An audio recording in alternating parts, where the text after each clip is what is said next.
बहुत समय पहले की बात है।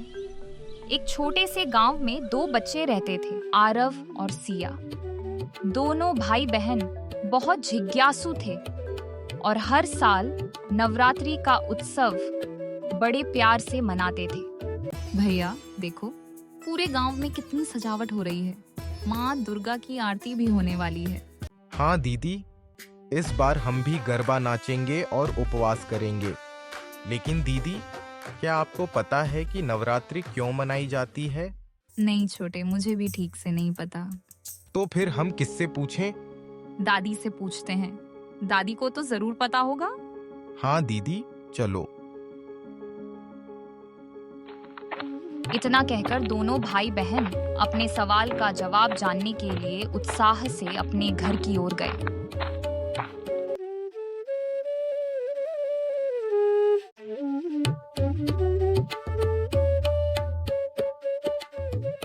दादी, हमें तो बस इतना पता है कि नवरात्रि में माँ दुर्गा की पूजा होती है, लेकिन असली वजह क्या है? आखिर नवरात्रि क्यों मनाई जाती है?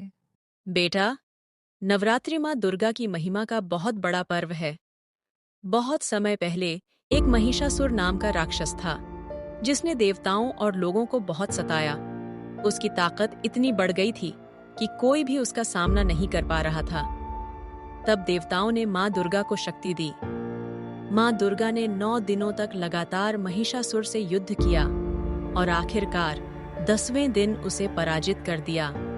यही कारण है कि हम नवरात्रि के 9 दिन माँ दुर्गा की पूजा करते हैं और 10वें दिन विजयादशमी या दशहरा मनाते हैं। यह पर्व हमें ये सिखाता है कि चाहे बुराई कितनी भी शक्तिशाली क्यों न हो, अच्छाई और सत्य की जीत निश्चित होती है। तो दादी, क्या इसलिए लोग इस दौरान गरबा और रामलीला भी करते हैं? हाँ बेटा, बिल्कुल।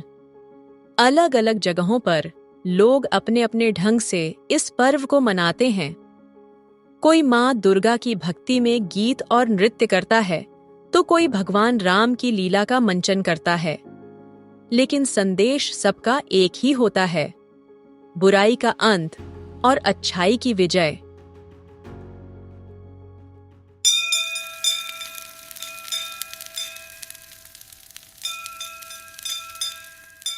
दीदी, अगर माँ दुर्गा ने राक्षस को हराया, तो क्या हम भी अपने डर और बुरी आदतों को हरा सकते हैं?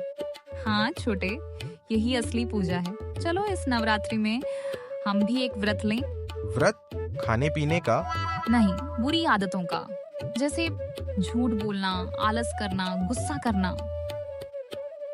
बच्चों ने निश्चय किया कि वे इस नवरात्रि अपनी बुरी आदतों को दूर करने का संकल्प लेंगे। खेलते खेलते आरव से गलती से गेंद एक पड़ोसी की खिड़की से टकरा गई और शीशा टूट गया। किसने ये किया? मैंने किया अंकल, माफ कर दीजिए। पड़ोसी पहले नाराज हुए, लेकिन आरव की ईमानदारी देखकर मुस्कुरा दी। ठीक है बेटा, गलती मानना ही सबसे बड़ी अच्छाई है।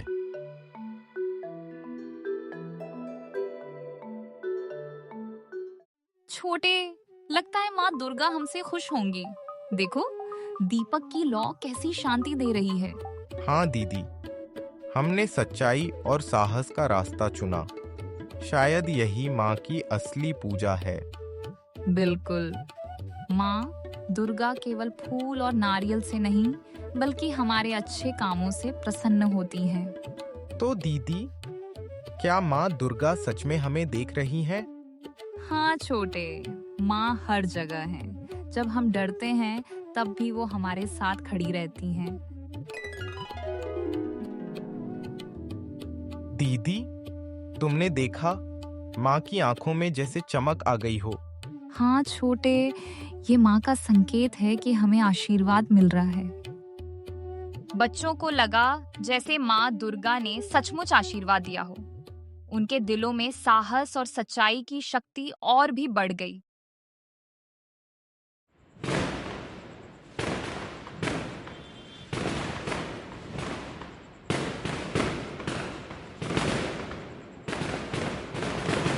देखो बच्चों, आज विजयादशमी है। आज का दिन हमें याद दिलाता है कि अंधकार पर प्रकाश, बुराई पर अच्छाई और डर पर साहस हमेशा जीतता है। दादी, अब मुझे समझ आया कि माँ दुर्गा की असली पूजा अच्छे कर्मों से होती है, सिर्फ फूल और मिठाई चढ़ाने से नहीं। हाँ दीदी, हमने अपने डर को हराया, झूठ छोड़ दिया और साहस से सच का साथ दिया। यही हमारी जीत है। बिल्कुल बच्चों, यही असली नवरात्रि है। जब इंसान खुद की बुरी आदतों पर विजय पाले तो वही माँ दुर्गा का सच्चा भक्त कहलाता है। बच्चों, याद रखो, नवरात्रि सिर्फ पूजा पाठ या उत्सव का नाम नहीं है। यह हमें यह सिखाती है कि अगर हम सच्चाई, साहस और अच्छाई का साथ दें, तो हम हर बुराई पर विजय पा सकते हैं। माँ दुर्गा हमेशा ऐसे लोगों पर अपनी कृपा और आशीर्वाद बरसाती है